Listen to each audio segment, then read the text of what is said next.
An nyocha Jared emoluonga ni nitie chokruok maduong' madhi timore kora kucha. En kiche. To gidhi bet kanyo koro juma achiel, koro chieng' Sabato ema koro gilori. To mane madwani mondo ibiye. Nitie kanisa mawagero maduong' madwani mondo ibidhi yawo. Ema biro. Iluongo ni Jared ni en nyathi mosiepna. En nyathi marikni. Ing'e ng'ama rikni. Jared rikni. Ahinya asewuotho kode kuonde mang'eny. Ma asedhi kode Amerika kuonde mang'eny. Nyaka Ulaya asedhi kode kuonde mang'eny ahinya katimo lecture. Adhi kode Oxford University, adhi kode Cambridge University, adhi kode nyaka Duke University, Amerika, kan kode. Kore machalo kaka jandaina, ndaima mara, kudu kucha.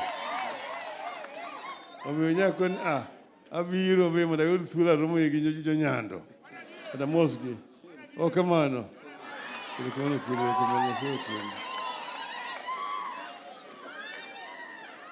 Koro kawuono kech waloro ka. Adwani mana wacho ni Isaiah 1:17 wacho kama gi dho ngere. Learn to do good, seek justice, correct oppression, bring justice to the fatherless, and please the widow's cause. You come on. Learn to do good. Learn to do good. Niti maber. I timgilu ni justice. I correct oppression. Mano teach mechanism negone. Nimondo tim justice. Kamara marmantie. Nigini ober, kober to konyo ng'ano, to hinyo ng'ano. Omaya ka piny nyalo dongo mabed maber. Ni ok ing'im na mari iwuon ni dwaro ang'o in iwuon. Ing'e ni to ng'ane to dwaro ang'o. Ng'ane to dwaro ang'o. Nikech nyalo bedo ni in winjo maber, to ng'at mane diri ni to hinyre. Tikia. To mae ma kanisa osebedo ka puonjo jopiny. Kinde duto te.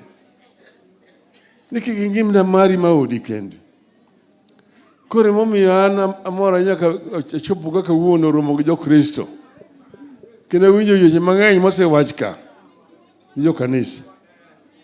Osewach weche mang'eny jokanisa to en wachokre kawuono ka kuloro chokruok maru ni eri sama Kenya nitie ywak mang'eny ahinya. Nitie lit mang'eny ma jo-Kenya osewinjo. Emomiyo ka wan kae okone ni wacho siasa. Dina her ni mondo abi ka wachna kod weche mag dongruok mar kanisa. Mama oloso kama tek ahinya.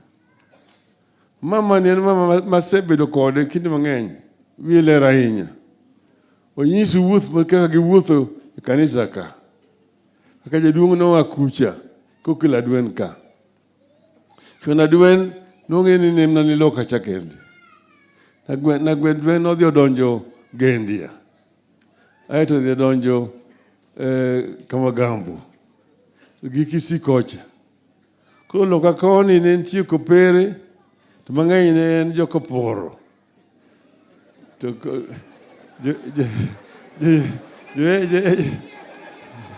kamano. AIC ne chon ni ahera. Chone iluongo ni AIM. Kamano. To koro kaka koro bang'e jo kadwen no odhi cho Malira. Game kende mane nitie loka miluongo ni Central Nyanza. To tinde dwen obiro ka. Mama opimo kaka jaduong' no obiro kode ka. Magichako kaka gilemo mokwongo. Te yath gigero od lum. Father Chobiro mang'eyo ni od lum ok ber ahinya.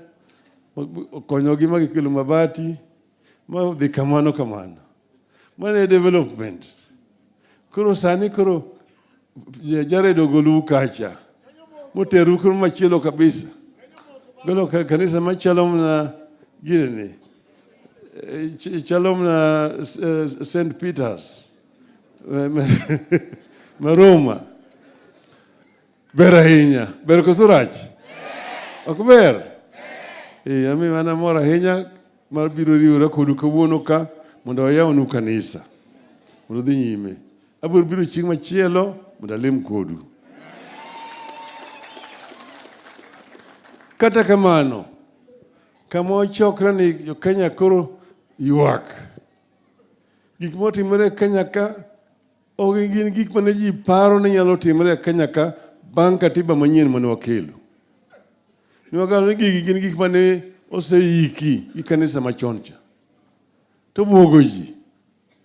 Kineno ka ng'ato wacho notimore maber, polisi otimo maber.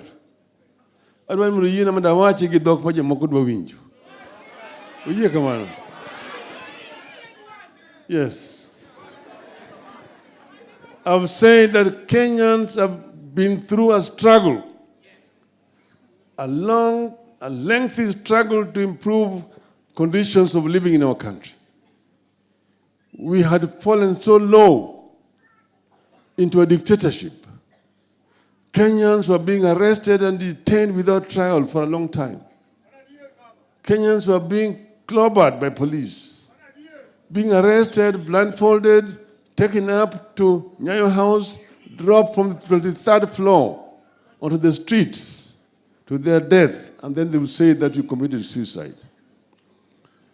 People could never dream of carrying out any kind of demonstrations. It was outlawed, the demonstrations. But we demonstrated, and eventually, after very heavy price paid by the people of Kenya, we got a new constitution. That new constitution has been billed as one of the best constitutions in the world in terms of human rights provisions section of that constitution. The constitution that guarantees you the right to do what you want to do, the right to picket, the right to petition, the right to demonstrate. It's all enshrined in the Constitution.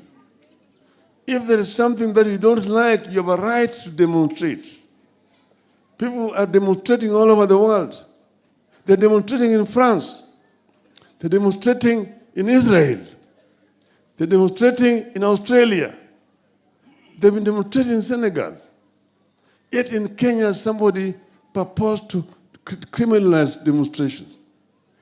That demonstrators are going to destroy properties of other Kenyans. Demonstrations are going to destroy properties of other Kenyans. You ask yourself, what properties do you destroy in Nyalenda? What properties do you destroy in Kibera? What properties are you destroying in Madari? Which property are you destroying in Sondu? Which property are you destroying in Migori? These are basically excuses to kill Kenyans in cold blood. And we must say no. Somebody goes and then prides himself, praising the policeman when he's talking in another part of the country, spewing political propaganda. That, nitawakalia ngumu, hawajaniona, wataniona, nitawakanyaga, tumewakanyaga.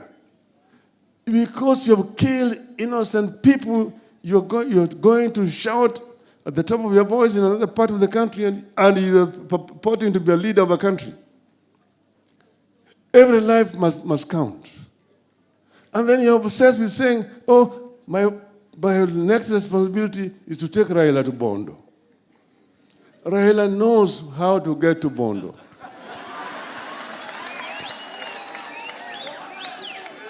I don't need to be Ruto to take me to Bondo. But what is done is criminal. These people's hands are full of the blood of innocent Kenyans. innocent Kenyans. And that is why we are all very emotional about this. And this is not something that should be allowed to pass away. We have said that Kenyans have a right. People have reason to go to the streets. People are not mad to go to the streets merely because Raila said go to the streets. They're going there because of their good reasons to do so. They're talking about high cost of living. They're talking about high taxation. They're talking about education for their children. They're talking about electoral justice. All these are very fundamental issues that Kenyans are raising against this regime. And therefore, we have said that this regime must stand condemned in the strongest terms possible with all civilized mankind.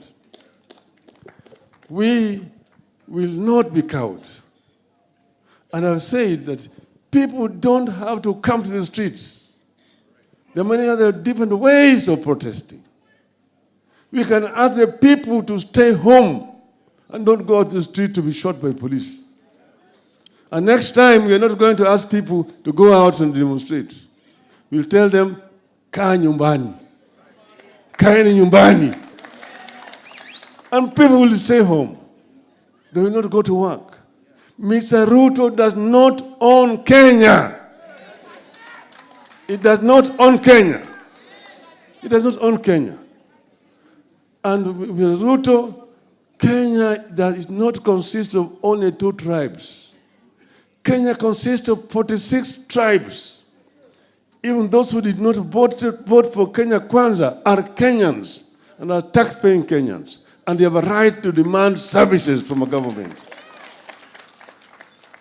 So we will not allow you to play with the rights of innocent people. We will not allow you to trample the rights of our people. We will resist. We will resist and we will resist. We've agreed, yes, we can talk. But we'll only talk so long as there is a conducive environment for talking. We have also said we do not want a share in Kenya Kwanza government. We do not want handshake, hands which are tainted with the innocent blood of our people. We will not touch those hands. Not touch those hands. We will not touch those hands. We will stick to what is right for our people.